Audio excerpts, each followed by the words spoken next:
Good morning, good morning, good morning, beloved. We are getting close to ending this season, season one. We have two more episodes to go, and that would take us out of this season, which we dealt with some spiritual aspects of stories we found in Genesis, right? So we'll be after episode 10. This is episode 8, actually. So got a couple more episodes to go, and then we'll be closing out season 1. Okay, excuse me. But right now we're still in Genesis. Actually, one of my favorite stories in Genesis. It's about Joseph. I remember when I was still serving in a church, I preached a sermon called "From the Pit to the Palace," and it's about Joseph. So we pick up in Genesis, actually Genesis chapter 37. Genesis chapter 37, and we've talked about Jacob, and we went through Jacob's ladder. Now we are going to talk about the generations of Jacob, and he has 12 sons, and we'll later in another episode we'll talk about the significance of the sons, the siblings, the generations of, as we touched on before. There are deeper meanings in names and so forth. But we are going to specifically talk about one of those sons, and that is Joseph. So if in the Bible, it's going to take us through from Genesis chapter 37. It's going to take us all the way through Genesis, I think 40. No. I want to make sure. Genesis 50. Yeah, Genesis 50. Okay, and that'll take us out of Genesis as we end the season into Exodus. So we're going to talk about Joseph, right? But before we do that, of course, we're going to create our sacred space. Create this safe container. And, we do that, by deep breathing exercises. I refer to it as baby breathing. We breathe deeply. When we get older, we tend to breathe more shallow. Okay, too shallow, really. So we don't, we're not really oxygenating our blood. So we want to begin to create this container. Breathe in, breathe deep, expand your diaphragm. Remember, we're breathing in that good energy. We're breathing in good energy. We're breathing in positivity. And so breathe in, hold it, breathe out slowly. Right? Breathe out slowly. Want to now push all that air out. We're pushing out the negativity. One more time. Breathe in. Hold it. Breathe out. Breathe in. And remember we're taught not to be dreamers. As we're kids, we dream, and they say daydreaming is bad. And but however, dreams are gifts from God. So I want you to breathe in and understand that you are a dreamer. That dreams are divine. Okay, breathe in, breathe out, breathe in. Develop that dream consciousness. Breathe out. One more deep breath. Hold it. Breathe out. Oh, so this is episode 8, AES, and I know that there are supplemental and extra episodes, and it may end up being a special closeout episode as we close out, but this is episode 8, Joseph. This is about Joseph. Joseph, the divine dreamer. This is Joseph, divine dreamer, and sacred purpose. So even though this is specifically about Joseph, is more about what we've learned this. It's more about you. It's more about us. It's more about our consciousness as divine dreamer. And this story also represents sacred purpose. So again, welcome to Connecting the Source. And as we explore Joseph's journey from dream receiver to dream interpreter, and from pit to palace. Yeah, I threw that in. Remember, I did preach that. From pit to palace, revealing the path of divine purpose unfolding. Divine purpose unfolding. So Joseph is this dreamer. He revealed these two dreams specifically to his brother and also to his father. And of course, he had this real contentious relationship with his brothers. They were jealous. They hated him. And they hated him even more when he revealed a dream. And so, but again, we want to understand that dreams are a gift from God. We want to develop a dream consciousness. Okay, develop a dream consciousness. Dreams are divine. And so Joseph's dreams, they represent purpose revelation. So this is when he begins to realize his purpose.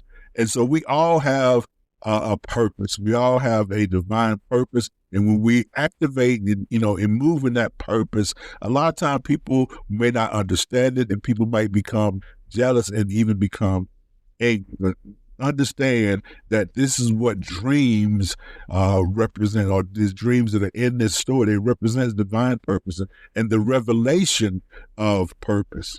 Okay, of that purpose. It's divine foresight. So it's foresight because it's not eyesight. It is, particularly this is mind sight. So it is divine foresight. It's sacred vision. Okay? It's sacred vision. And it is glimpses of destiny.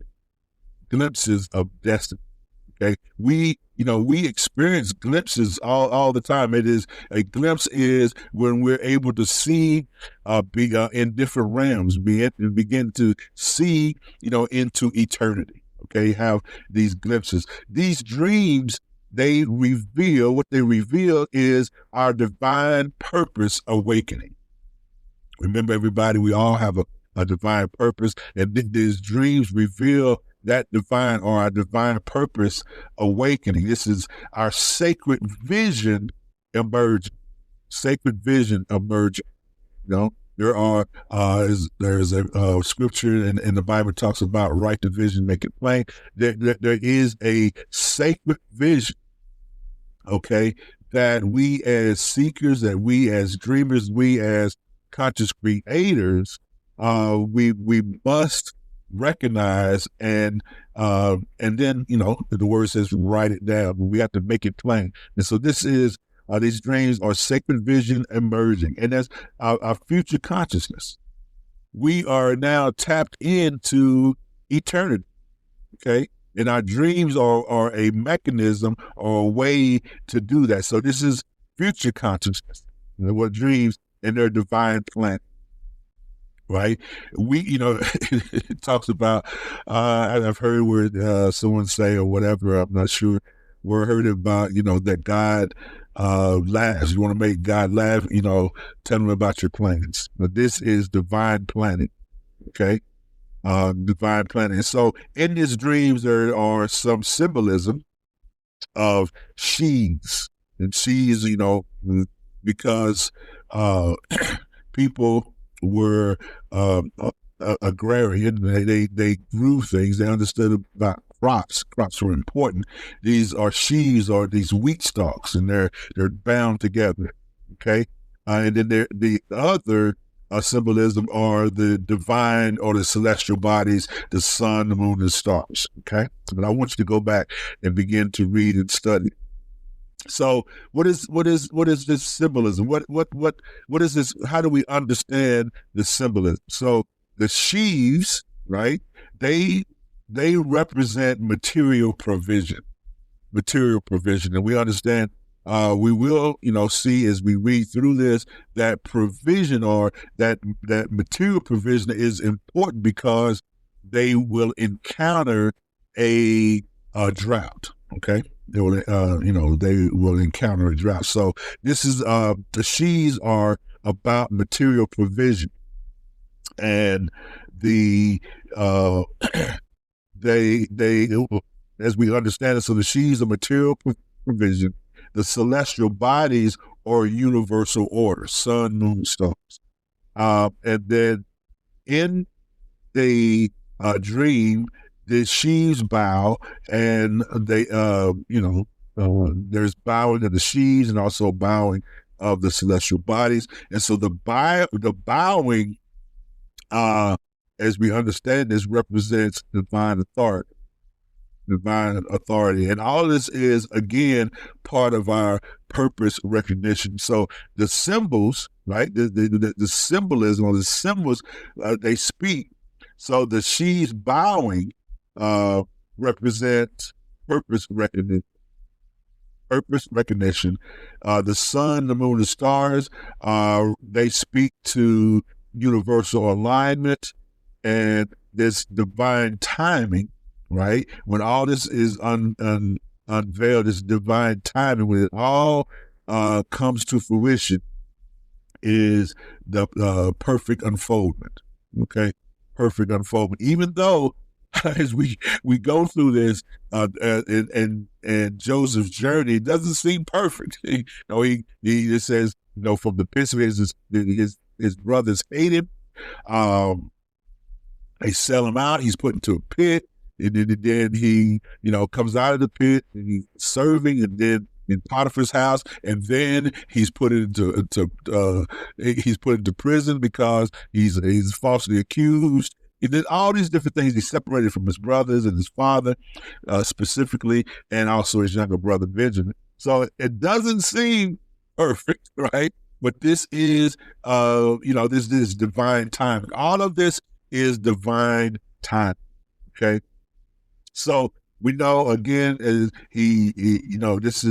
this whole thing also represents a sacred journey. Remember, the word or this Bible, we see constant movement. There's constant movement in the universe. There's constant movement in our body, even though when we're sitting still or we're lying down, there's still movement going on. There's still things that are happening. Okay. So this movement, right, even from his father's house to being placed in the pit, to Potiphar's house, to the palace, all that, means a sacred journey. So this pit experience, right, when he's put into the pit by his brothers, this pit experience is more than just physical challenge. Everything we this is metaphysical, right? Our approach to the word, our approach to life is metaphysical. It is beyond our physical experience. So this is more than a physical challenge. It is divine positioning. And I know sometimes it's hard to understand when we're in this place where we feel like we're in a pit, when we feel like we're at our lowest. This, is divine position, right? It is preparing us for our purpose, right? So this pit experience is divine positioning. It is purpose preparation. And it is in these times when we're challenged is when our character truly develops. And when heat is applied to gold, what happens is there's separation, and the pure gold rises to the top, right? And so this is our integrity, right, begins to be challenged in these pit situations. And so within there, without the challenge, there is no character development, right? There's no development of character. So this experience, it represents this is where our character development. It is also where our faith deepens, okay? Right? And if everything was hunky dory, if everything was going great, then there would be and there's no challenges. How does our faith develop? It doesn't. So it's in these moments, right, in these pit experiences where our faith develops. Okay, the faith develops.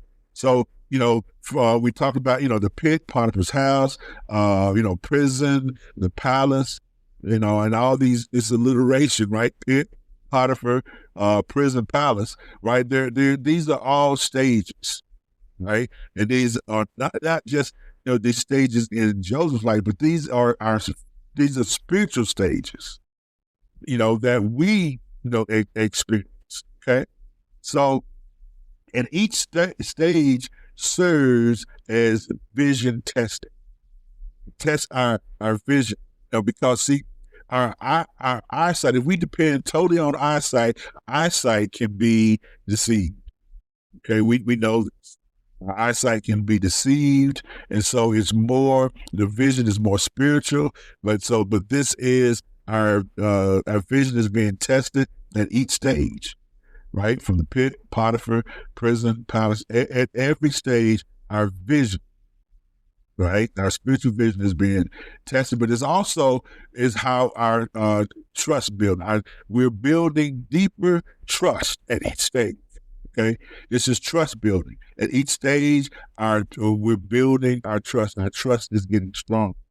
Trusting in not ourselves, not an ego. Trusting, that the source, our connection or the divine is in us. Okay, and the world continues, and then the dogma of organized religion, doesn't. We don't really develop trust, right? We don't, because the divine is inside of us, but we're always taught to seek the divine outside of us. So that building of trust never really truly happens, does it? It's also wisdom development. I was talking to a friend, and she mentioned. We mentioned scripture, and she mentioned knowledge. I said, really, knowledge is a lower state, and is lower, especially, wisdom, because you may know, but you got to have the wisdom to how to rightly apply what you know. So this is wisdom development. And at every stage, each stage, our purpose is becoming more clear. Our purpose is becoming more clear. So this is our purpose unfolding at each stage. And each stage represents consciousness development. Remember, this is all about, all these stories are about our consciousness, a consciousness state. And this, so each stage represents our consciousness development. The pit, which seems like a setback, right? It seems like a setback, but it's actually divine positioning. Right, we talked about in the sacred preparation, right? This our the divine or the divinity inside of us, that we are it's being prepared. The sacred part of us, right? The sacred aspect of us is being prepared at each stage. So, and this is also at each stage, our purpose is being tested. So sometimes we might think we know what our purpose is, and then we hit a pit and we some kind of downfall or whatever, and we begin to question our purpose, and some of us get off track. Right? We move out of alignment with our divine purpose. So at each stage, our purpose is being tested. So this, what the pit represents. Potiphar's house, what it represents, remember, each stage represents consciousness development. So in Potiphar's house, what it represents, our stewardship development. Remember, he was, put in charge of the household of Potiphar. So this Potiphar's house stage represents the development of stewardship. And understanding that we are, put in place. God, our source, has put us in a place of stewardship. Okay, And this is where our, trust building, not just us trusting, but others trusting us, trusting in us. So this is where our the trust building and character formation and wisdom growth. So, we talk about the wisdom development, and with this, in Potiphar's house, what it represents stewardship development, trust building, character formation, and wisdom growth. Okay.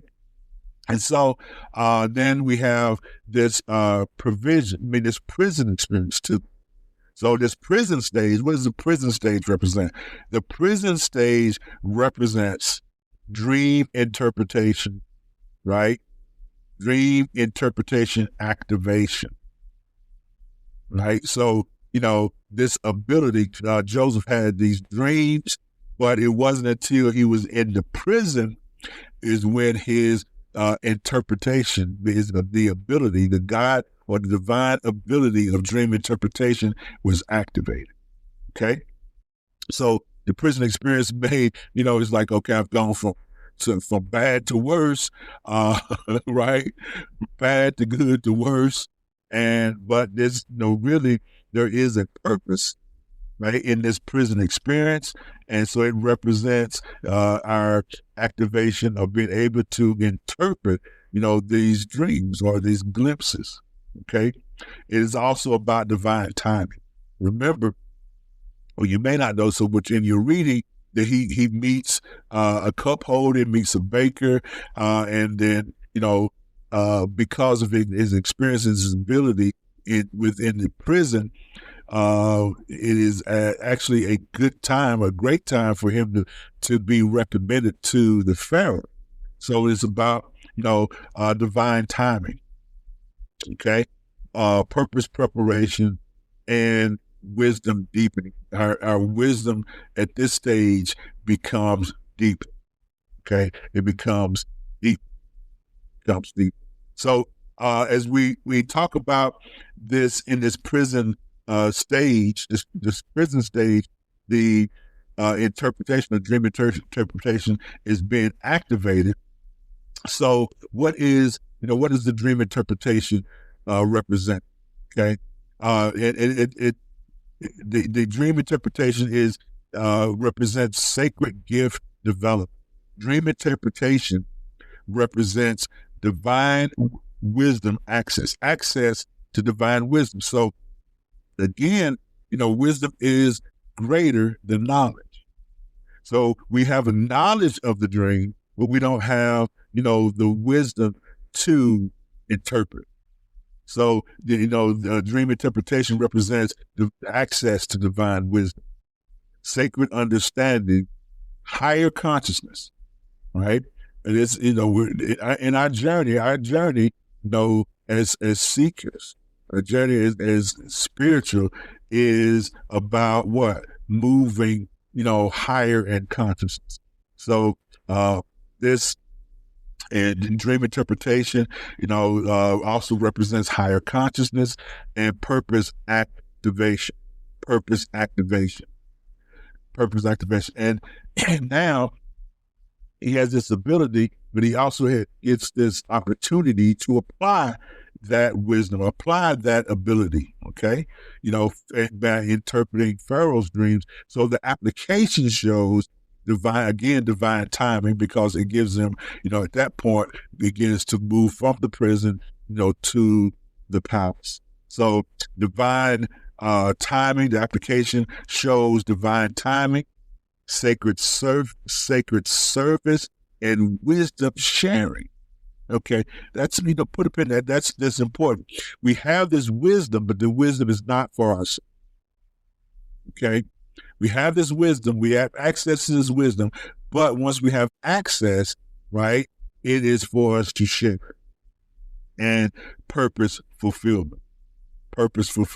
So now, from the time he has knowledge of the dreams, his brothers get angry, and we go through these different stages of experiences.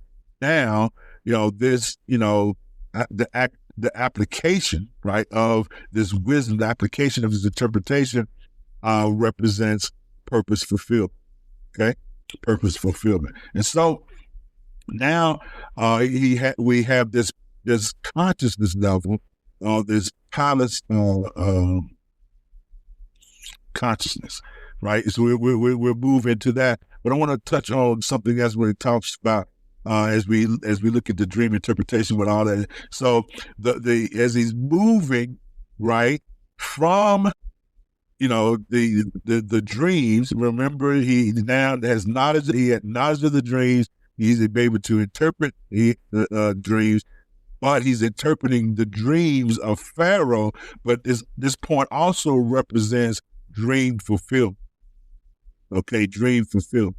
Okay, those dreams that he had about the sheaves and the stars, the sun, the moon, and the stars, and their acquiescing, or they're bowing down to what would represent, his sheath or his celestial being.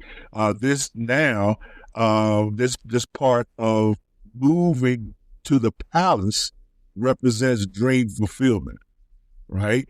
Now we're moving into the fulfillment of those dreams, and we'll get to that real fulfillment as he becomes a savior for not only his family, but his people.